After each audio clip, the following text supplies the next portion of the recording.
Hello everyone, welcome to વિભૂતિસ cooking corner. આજે આપણે બનાવીશું ખૂબ જ ટેસ્ટી અને ચટપટું એવું હોટલ જેવું લીલી મકાઈનું સૂપ બનાવીશું. આ સૂપમાં એક સિક્રેટ મસાલો નાખીને આપણે એકદમ ટેસ્ટી અને ચટપટું બનીને તૈયાર થશે. મારી રેસિપીઓને લાઇક કરી તમારા ફ્રેન્ડ્સ એન્ડ ફેમિલીમાં વધુમાં વધુ શેર કરજો. ને મારી ચેનલને હજી સુધી સબસ્ક્રાઈબ ના કરી હોય તો પ્લીઝ સબસ્ક્રાઈબ કરજો.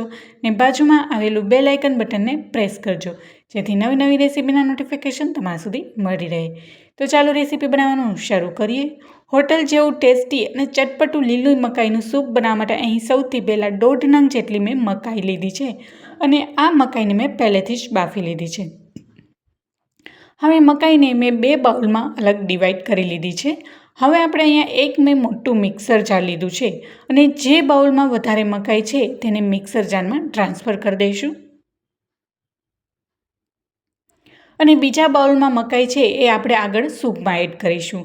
હવે મકાઈ એડ કર્યા બાદ અહીં મેં 1 મોટા ગ્લાસ જેટલું પાણી એડ કર્યું છે. હવે એને સારી રીતના એકદમ પેસ્ટ કરી લેશું.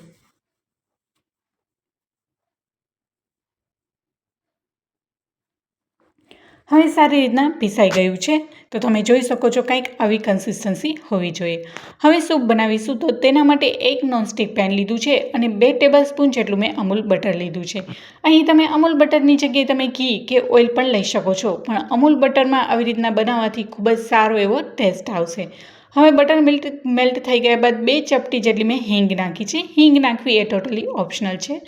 ત્યારબાદ 1 નંગ જેટલી એકદમ ઝીણી બારીક સમારેલી મેં ડુંગળી લીધી છે.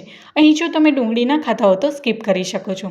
હવે ડુંગળીમાં 1 ચપટી જેટલું મેં મીઠું નાખ્યું છે, જેથી જલ્દીથી કૂક થઈ જાય અને ડુંગળીને લાઇટ બદામી એવો હલકો એવો કલર ચેન્જ થાય અને સ્મેલ આવે ત્યાં સુધી જ એને સોતે કરીશું.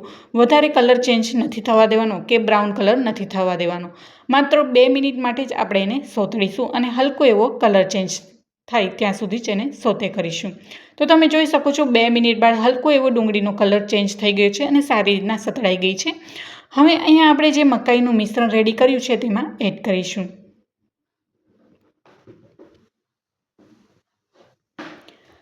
હવે મિશ્રણ એડ કર્યા બાદ અહીં મેં 1 મોટો ગ્લાસ અને બીજો અડધો ગ્લાસ એટલે કે ટોટલ 1.5 ગ્લાસ જેટલું મેં પાણી એડ કર્યું છે.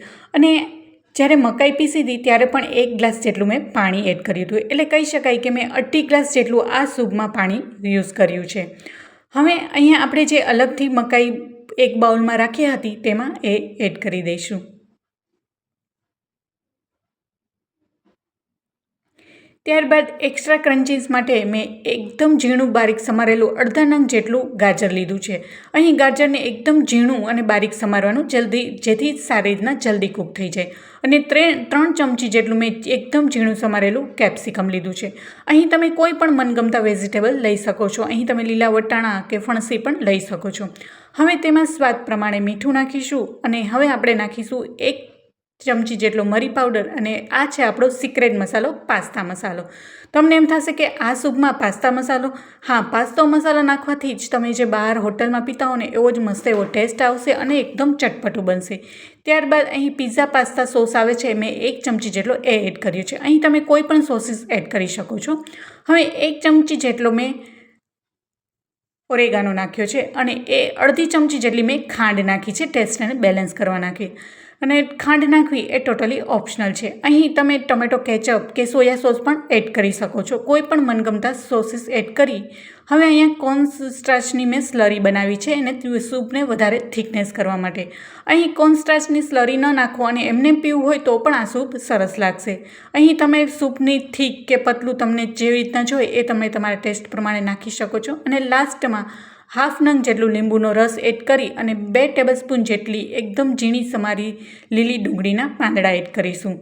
હવે આપણે આ સૂપને 3 થી 4 મિનિટ માટે સારી રીતના ઉકળવા દઈશું.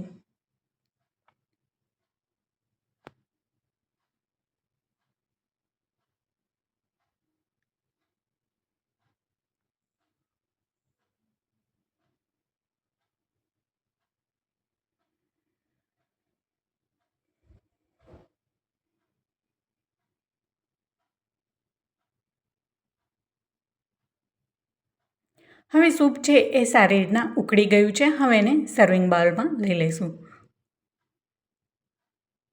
તો તમે જોઈ શકો છો હોટલમાં હોય એવું જ ટેસ્ટી અને ચટપટું લીલી મકાઈનું ગરમા ગરમ સૂપ બનીને તૈયાર છે. અને જો વરસાદી વાતાવરણમાં આવું ગરમા ગરમ સૂપ મળી જાય તો મજા જ પડી જાય. તો ચોક્કસથી આ રેસીપીને તમે ઘરે ટ્રાય કરજો અને તમે આવી રીતના બનાવજો. તમે બહાર પીતા હો ને હોટલમાં એવો જ સરસ સૂપ બનીને તૈયાર થશે. તો જોતાં જ પીવાનું મન થઈ જાય એવું ટેસ્ટી અને ચટપટું લીલી મકાઈનું સૂપ બનીને તૈયાર છે. અને તમે એનો કલર પણ જોઈ શકો છો, મસ્ત એવો કલર મકાઈનો પણ દેખાઈ રહ્યો છે. તો કેવી લાગી રેસીપી મને જરૂરથી જણાવજો. મારી રેસીપીને લાઇક કરી તમારા ફ્રેન્ડ્સ એન્ડ ફેમિલીને આ રેસીપી વધુમાં વધુ શેર કરજો, જેથી એ લોકો પણ આ સૂપને એન્જોય કરી શકે. અને મારી ચેનલને સબસ્ક્રાઈબ ના કરી હોય તો સબસ્ક્રાઈબ કરજો. ફરી મળીશું એક નવી જ રેસીપી સાથે અને એક નવા જ સ્વાદ સાથે. ત્યાં સુધી આવજો and thank you for watching.